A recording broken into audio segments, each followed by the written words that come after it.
seja bem-vindo. Essa é mais uma edição do programa Palavras Consoladoras, que trata de conteúdos espíritas fundamentados no Evangelho de Jesus.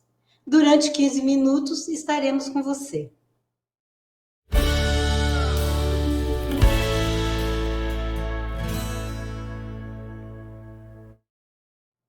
O tema escolhido para hoje é o mal e o remédio, extraído do capítulo 5 do Evangelho segundo o Espiritismo.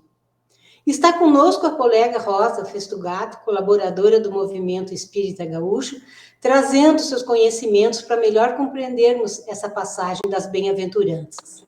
Seja bem-vinda, Rosa. Obrigada, querida. É muita alegria estar aqui com vocês nesse evento, vamos dizer assim, né? Sim, é um prazer. Falar de espiritismo é sempre um evento para nós. Obrigada, querida. Vamos ao estudo, então. Kardec inicia o capítulo com a fala de Jesus: bem-aventurados que choram, porque serão consolados. Bem-aventurados que têm fome e sede de justiça, porque serão fartos. Bem-aventurados os que padecem de perseguição, por amor da justiça, porque deles é o reino de Deus. Então, nesse capítulo, o codificador coloca uma mensagem de Santo Agostinho chamada O Mal e o Remédio. E ele usa frases fortes e nos alerta para a realidade do espírito sujeito a reencarnações na Terra, que é um mundo de expiação e provas. Então, ele relembra a nossa condição de imperfeição e de rebeldia, que nos leva a viver num mundo onde a dor, o sofrimento, as dificuldades e os obstáculos são o remédio para esses nossos males. Então, Santo Agostinho viveu nesse mundo lá no ano de 354 depois de Cristo. E ele se envolveu em prazeres materiais, mas conseguiu se transformar, transformou sua vida para melhor. Então ele sabia muito bem das lutas intensas que tem que fazer quem quer desenvolver o seu potencial divino. Por isso, então, usa de frases severas, claras e realistas para nos estimular a aceitar essa imperfeição e a imperfeição do planeta. Confessou aqui que não era fácil, hein, Rosa? É isso mesmo. Olha bem, querida, nós seremos, bem-aventurados na Terra se soubermos bem sofrer. Mas o que será bem sofrer? Será que conseguimos estar aflito e feliz ao mesmo tempo? Aí eu lembro de Sérgio Lopes, psiquiatra, orador, escritor espírita, que no livro Código do Monte, ele nos diz com muita propriedade. Ele nos diz que a maioria das pessoas não seria possível ser feliz na hora do sofrimento. Então, para a maioria das pessoas, não será possível ser feliz na hora da dor. E ele nos explica por quê. Ele diz assim, mais ou menos, que todo sofrimento gera tristeza, gera contrariedade e desperta o desejo de sair dela o quanto antes. A dor não existe, diz Sérgio Lopes, para gerar alegria e gratidão na hora que está doendo. Quem está sofrendo fica triste, chora. É isso que acontece. A dor, então, não é um objetivo em si mesma, ela não tem um objetivo em si mesma. Tanto que nas leis morais não existe lei da dor, lei do sofrimento. Mas Jesus disse, bem-aventurados os aflitos, pois serão consolados. Ou seja, no futuro, depois das aflições, Jesus diz, serão consolados. O sofrimento sozinho, então, a gente entende que não gera o progresso. Poderíamos dizer que as dores são experiências que nos levam ao crescimento evolutivo se forem aproveitadas para o nosso desenvolvimento interior. Então, nós podemos dizer, Ieda, que a dor é um instrumento construtor da felicidade. A função do sofrimento, nisso tudo, é unicamente do despertamento das nossas potencialidades positivas para combater as nossas imperfeições. Sofremos por tudo aquilo que não aprendemos espontaneamente. Tem uma pergunta no Livro dos Espíritos, mais ou menos diz: de que serve ao espírito seguir o caminho do bem, se isso não o isenta das penas da vida corporal?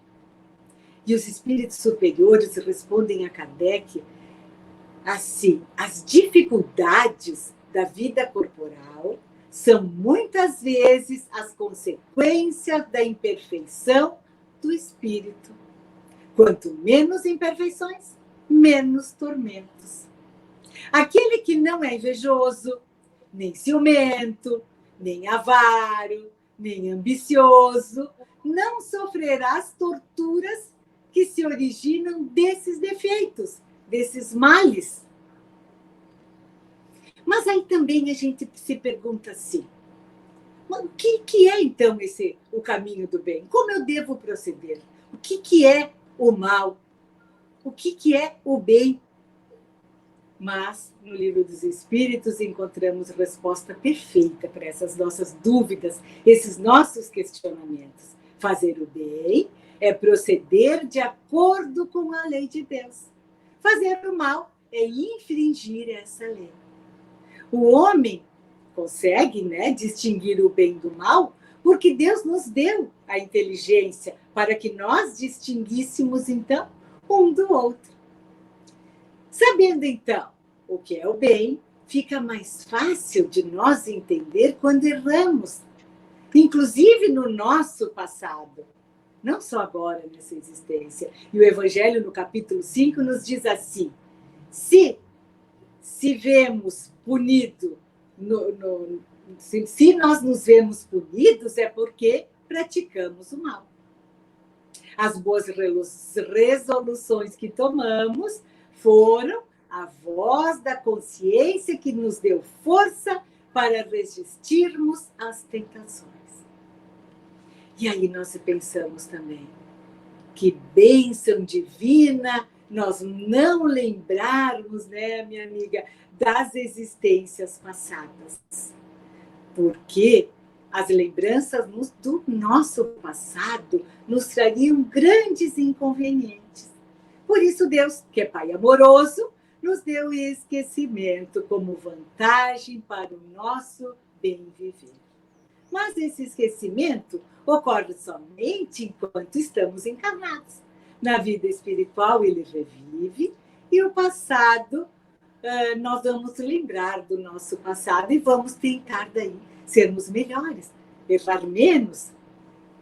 Enfim, querida, quanto mais rápido nós nos propusermos a aprender, quanto mais nos conhecermos e entendermos as nossas dificuldades morais e as ações necessárias para mudarmos, mais rápido vamos deixando o sofrimento para trás. Quanto mais nós fizermos o bem, menos sofreremos. Aí nós vamos deixando então para trás esse sofrimento e vamos aprendendo, amadurecendo com ele, aprendendo a corrigirmos a nós mesmos sem a dor. E para isso, o que nós precisamos fazer? Nos autoconhecer. Vamos olhar as nossas reações, os nossos sentimentos diante de situações que nos desestabilizam. O que é que me tira do sério? O que me incomoda tanto? Por que tal situação me deixa tão irritada? Aí é que estão as nossas fragilidades. Aí, se por acaso nós não conseguirmos entender por que estamos ainda tendo essas atitudes, se nós não conseguirmos enxergar os nossos defeitos, vamos perguntar para os outros, para o nosso filho, para o nosso marido, para a nossa esposa, para o nosso amigo, Pois muitas vezes eles nos conhecem melhor do que nós nos conhecemos a nós mesmos. Corretíssimo, Rosa, assim mesmo, às vezes até nos dizem, mas a gente não dá muita importância, né? Então, será, Rosa, indo para a próxima pergunta, será que há remédio infalível para aliviar os que sofrem, Rosa? Pois é, Ieda, sabe quem diz que sim, que tem o remédio infalível? Santo Agostinho. Santo Agostinho nos diz que um só remédio é infalível: a fé e voltar os olhos para o céu. Então, a verdadeira fé, querida, nos leva à resignação. E através dessa virtude da resignação, podemos afirmar que o sofrimento é construtor da felicidade futura, como falamos anteriormente. Santo Agostinho nos diz ainda: lembrai-vos de que aquele que crê se fortalece com o remédio da fé. E aquele que duvida um segundo da sua eficácia é punido na mesma hora, porque sente imediatamente as angústias pungentes da aflição. Isso nós encontramos no Evangelho segundo o Espiritismo, no capítulo 5, que estamos estudando hoje, e está no item 19. Quem não tem fé, esperança, resignação, está sempre sofrendo. Por que será? Porque não aceita o que não pode ser mudado. O sofrimento aumenta quando queremos mudar o irremediável. Existem circunstâncias que estão além da nossa possibilidade de fazer alguma coisa. Por exemplo, uma doença incurável, a morte física de alguém, alguns acontecimentos que fogem da nossa rotina. Isso impõe resignação e fé, como ensinou Santo Agostinho. Então, quando Jesus falava, bem-aventurados aflitos, é provável que Jesus não estivesse louvando a tristeza, mas sim os resultados positivos da tristeza em nossas vidas. O que ela, a tristeza, pode ajudar a construir em nós. Busquemos então, queridos, conforme nos ensina Santo Agostinho, e como tu já falaste anteriormente também, Ieda, o valor da oração. O valor da oração e da felicidade que a prece nos traz, que é um orvalho divino para os nossos momentos de tristeza. Perfeito. Devemos fazer de tudo para mudar o que podemos e aceitar aquilo que não podemos mudar. Rosa, foi uma alegria estar contigo. Obrigada pela tua colaboração. Boa noite e obrigada, querida. Que Deus nos ilumine e nos revigore. Terminamos por aqui. Foi um prazer estar com você. Até o próximo encontro.